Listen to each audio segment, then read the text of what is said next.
மது ட்ரீட்டேஸ் on அன்பர்களுக்கு வணக்கம். இராமாயணத்தில் ஸ்ரீ ராமச்சந்திர மூர்த்தியின் நிழலாகவும் அன்பிற்குரிய அடியவராகவும் இருந்தவர் ஸ்ரீ ஆஞ்சநேயர் எனப்படும் ஹனுமான். நன்மைகள் அனைத்திற்கும் சிறந்த உதாரணமாக ஸ்ரீ ஆஞ்சநேயர் இருக்கிறார். தனது பிரதிபலன் கருதாத பக்தி மற்றும் பிரம்மச்சரிய சக்தியால் சிரஞ்சீவித்துவம் எனப்படும் இரவா நிலை பெற்றவர். தொண்டருக்கு தொண்டராக இருக்கும் அந்த அனுமன் தனது பெயரை கூறி வழிபடும் பக்தர்களை விட தனது நாதராகிய ஸ்ரீ ராமச்சந்திர மூர்த்தியின் ராமநாமத்திற்கு மிகவும் கட்டுப்பட்டவராக இருக்கிறார். அந்த ஆஞ்சநேய மூர்த்தியை தொடர்ந்து வரும் பக்தர்களுக்கு வாழ்வில் நன்மைகள் அதிகம் உண்டாகும். அனுமர் உருவச் சிலைகள் பல்வேறு உருவங்களில் வணங்கப்படுகிறார். வீர கோலம், நின்ற கோலம், யோக கோலம் போன்ற உருவங்களில் அனுமர் சிலைகள் வைக்கப்படுகின்றது. இராமாயணத்தைப் போல மகாபாரதத்தில் அனுமன் முக்கிய கதைப்பாத்திரம் இல்லை. ஆனால் பாண்டவர்களில் ஒருவனான பீமனுக்கு ஒரு வகையில் அண்ணன் உறவு வருகிறது. பாண்டவர்கள் வனவாசத்தில் இருக்கும்போது காட்டு வழியே பீமன் பயணிக்கும் போது அங்கே வயோதிக குரங்கு ஒன்று படுத்து கொண்டிருக்க அதன் வாளோ நீண்டு பீமன் நடந்து செல்லும் பாதையை அடைத்து கொண்டிருந்தது. பீமன் அதன் வாளை தள்ளி வைத்துவிட்டு செல்லலாம் என எண்ணி வாளை தூக்க எத்தனித்தான்.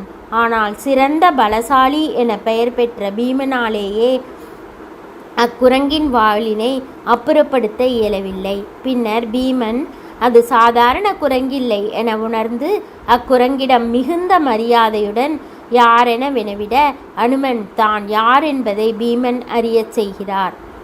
குருட்சேத்திர போரில் அர்ஜுனனின் தேரில் பறக்கவிட்டிருந்த கொடியில் அனுமனின் உருவம் பொறிக்கப்பட்டிருந்தது.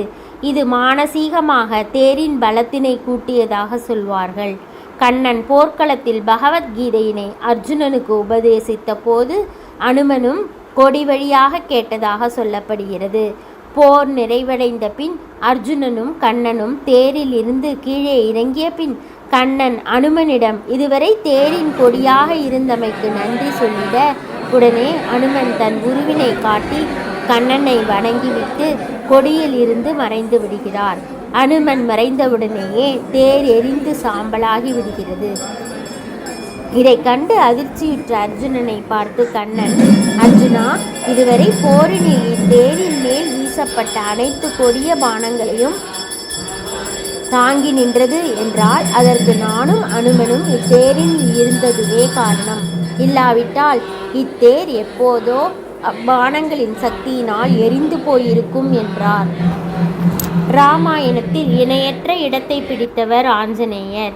அறிவு, உடல் வலிமை, துணிச்சல், புகழ், ஆரோக்கியம், வாக்கு சாதுரியம், வீரம் ஆகிய அனைத்தும் ஒருங்கே அமைய பெற்றவர்.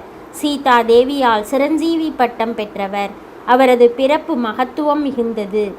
அவர் பிறந்த தினமே அனுமன் ஜெயந்தியாக கொண்டாடப்படுகிறது. வாயு தேவனின் அம்சமாக அஞ்சனா தேவிக்கு மார்கழி மாதம் மூல நட்சத்திரத்தில் பிறந்தவர் ஆஞ்சநேயர். திரேதாயுகத்தில் குஞ்சரன் என்ற சிவபக்தன் வெகு காலமாக குழந்தை இல்லாமல் வருந்தினான். குழந்தை செல்வம் வேண்டி சிவபெருமானை நோக்கி தவம் புரிந்தான். அவன் முன் தோன்றிய ஈசன், உனக்கு ஒரு மகள் பிறப்பால், அவளுக்கு ஒரு மகன் பிறப்பான். அவன் வலிமையும் வீரமும் பெற்று மரணம் இல்லாதவனாக வாழ்வான் என்று கூறி மறைந்தார்.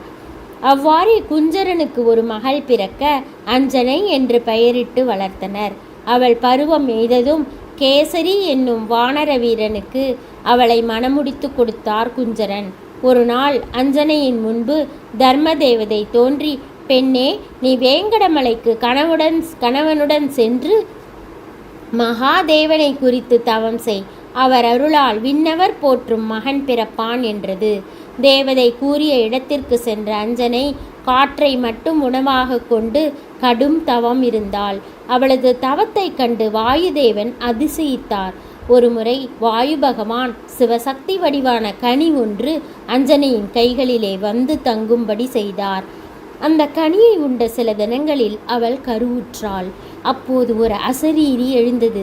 அஞ்சனா தேவி, சிவனுக்கும் சக்திக்கும் ஏற்பட்ட சிவசக்தி வடிவமான அம்சத்தை சிவனின் ஆணைப்படி வாயுதேவன் கனி உருவில் உன்னை உண்ணச் செய்தான். உனக்கு சிவசக்தி அம்சம் கொண்ட மகன் பிறப்பான். அவன் வாயுபுத்திரன் என்று அழைக்கப்படுவான். விண்ணும் மண்ணும் அவனை போற்றி புகழும் என்றது. அரண்மனைக்கு திரும்பிய அஞ்சனை நடந்தது பற்றி தனது கணவர் கேசரியிடம் கூறினாள். மாதங்கள் பல கடந்தது. ஒரு மார்கழி மாதம் மூல நட்சத்திரம் கூடிய நன்னாளில் அஞ்சனாதேவிக்கு ஆண் குழந்தை பிறந்தது. அஞ்சனாதேவியின் மகன் என்பதால் அவர் ஆஞ்சநேயர் என்று அழைக்கப்பட்டார். வனவாசம் வந்த ஸ்ரீராமனுக்கு எந்தவித பிரதிபலனையும் கருதாமல் தூய அன்புடனும் பக்தியுடனும் தொண்டு செய்தார்.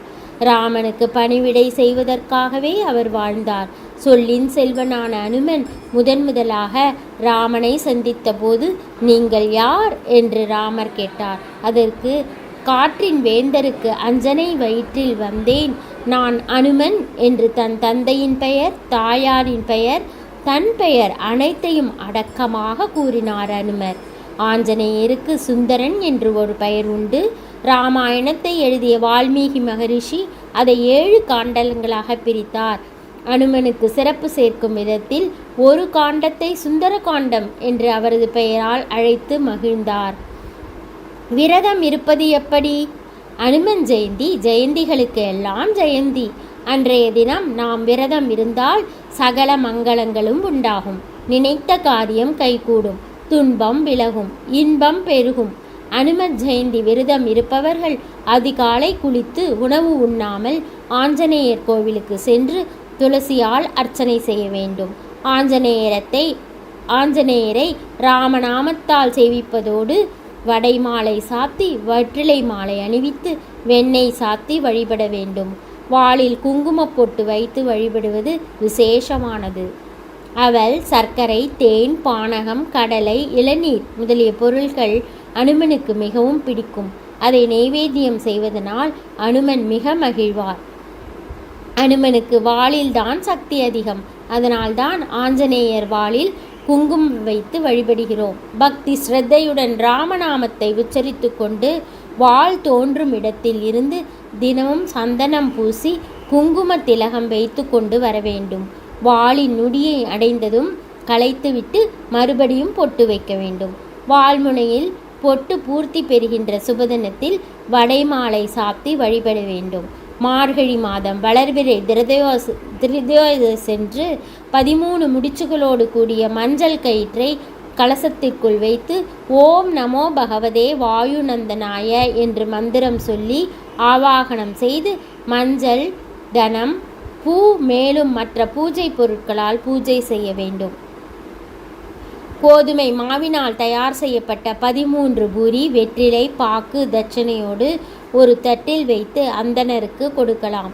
மேலும் அந்த அந்தணருக்கு சாப்பாடும் போடலாம். அனுமன் விரத தொடக்கத்தில் இவ்வாறு செய்வதால் சகல காரியங்களும் வெற்றியடையும். காலை உணவாக பொரியும் பழமும் சாப்பிட வேண்டும். அதை பிறருக்கும் வழங்கலாம். பகல் உணவாக கிழங்கு, காய்கறிகள் சாப்பிடலாம்.